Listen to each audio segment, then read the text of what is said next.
பக்காவாக ரசூல்லா ஸ்கெட்சு போட்டுறாங்க. இதுதான் ஸ்கெட்சு. உக்காந்துக்கிறாங்க. சொல்லிட்டு சொல்கிறாங்க, நீங்கள் ஆரம்பிக்காதீங்க, நான் சொல்கிற வரைக்கும் நீங்கள் ஆரம்பிக்காதீங்க அப்படின்னு சொல்லிட்டு இன்ஸ்ட்ரக்ஷன் கொடுத்துட்றாங்க. இதில் இன்னொரு ரசூலோட பிளானிங் என்னன்னா, இவர் செட் பண்ண இடம் எப்படி இருக்குதுன்னா, இவங்களுக்கு மேடு, யாருக்கு, சஹாபாக்கள் இருக்கிற இடம் மேடான பகுதி, அவங்க இருக்கிறது தாழ்வான பகுதி. எப்பயுமே கீழேருந்து ஏறி வரணும்னா உடம்பு டயர்டாகும், மேட்டில் ஏறி போனீங்கன்னா உடம்பு டயர்டாகும். அதே மாதிரி நீங்கள் அம்பு மேலே விட்டிங்கன்னா மெதுவாக தான் போகும், ஸ்பீடு கம்மியாக வரும். மேலேருந்து அம்பு விட்டாங்கன்னா கீழே ஸ்பீடாக போகும். மேலே இருந்துட்டு பார்த்தீங்கன்னா அழகாக டார்கெட் வைக்கலாம், கீழே இருந்து நீங்கள் டார்கெட்டை வைக்க முடியாது. இது எல்லாமே ஸ்ட்ராட்டஜி ரசூலாக ஃபாலோ பண்ணுறேன். அதுக்கப்புறம் என்ன பண்ணுறாங்க, தனியாக போய் இந்த போர் வீரர்கள் சண்டை போடுறாங்க இல்லையா, அவங்கள போய் மென்டலாக ப்ரிப்பேர் பண்ணுறாங்க. நீங்கள் எல்லாம் தயாராகுங்க, நபி ஸல்லல்லாஹு அலைஹி வஸல்லம் ப்ரிப்பேர் பண்ணுறாங்க.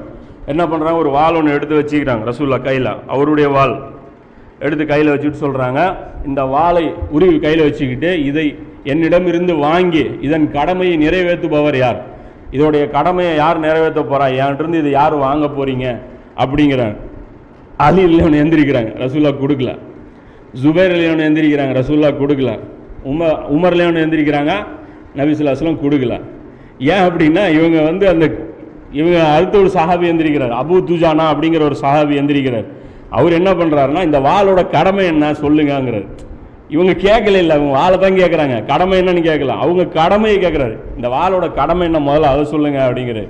இந்த வாளோட கடமை என்ன அப்படின்னா, இது உடஞ்சி போகிற வரைக்கும் சண்டை போடணும், கீழே வச்சிடக்கூடாது, தோல்வி ஒத்துக்கக்கூடாது அப்படிங்கிறாங்க. இது சொன்ன உடனே சொல்கிறாங்க, இந்த வாளுடைய கடமையை நான் நிறைவேற்றுறேன் அப்படின்னு சொல்லி அவர் வாங்குறாரு. வாங்கிட்டு கம்பீரமாக பெருமையாக அதாவது வச்சுட்டு ஜம்பமாக நடந்து போகிறார், ரொம்ப ஒரு பந்தாவாக நடந்து போகிறார்.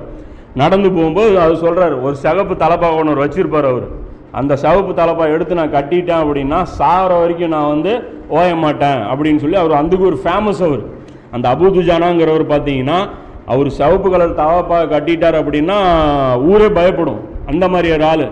அதை எடுத்து கட்டிட்டு பந்தாவை நடக்கிறார். அப்போ ரசூலா சொல்கிறாங்க, அல்லாஹ் இதை வெறுக்கிறான் இந்த நடைய, ஆனால் இந்த இடத்த தவிர அப்படின்னு சொல்லி ரசூலா சொல்கிறாங்க. இது வந்து பார்த்தீங்கன்னா முஸ்லீமில் 4874 ஹதீஸ். அதாவது பெருமையாக சீன் போடுற மாதிரி இப்படி நடக்கிறது அல்லாஹ் வெறுக்கிறான், ஆனால் இந்த இடங்கள்ல பிரச்சனை இல்லை. இந்த இடத்துல சிம்பிளிசிட்டிலாம் காமிச்சிட்டு இருக்கக்கூடாது.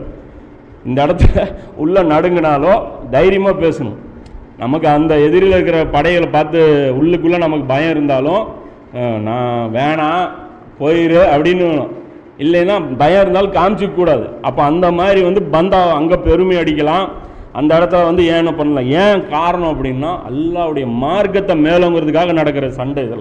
இதெல்லாம் ஊரு பிடிக்கிறதுக்காகவோ இடத்த பிடிக்கிறதுக்காகவோ முஸ்லீம்கள் ஆட்சி பண்ணுறதுங்கிறதுக்காகவோ முஸ்லீம்கள் நல்லா இருக்கணும், அவங்க சொகுசாக வாழணுங்கிறதுக்காக. இவங்க ஆட்சி என்னைக்கு கையில் பிடிச்சாங்களோ அது வரைக்கும் இருந்த சொகுசு கூட இவங்க இழந்திருக்காங்க.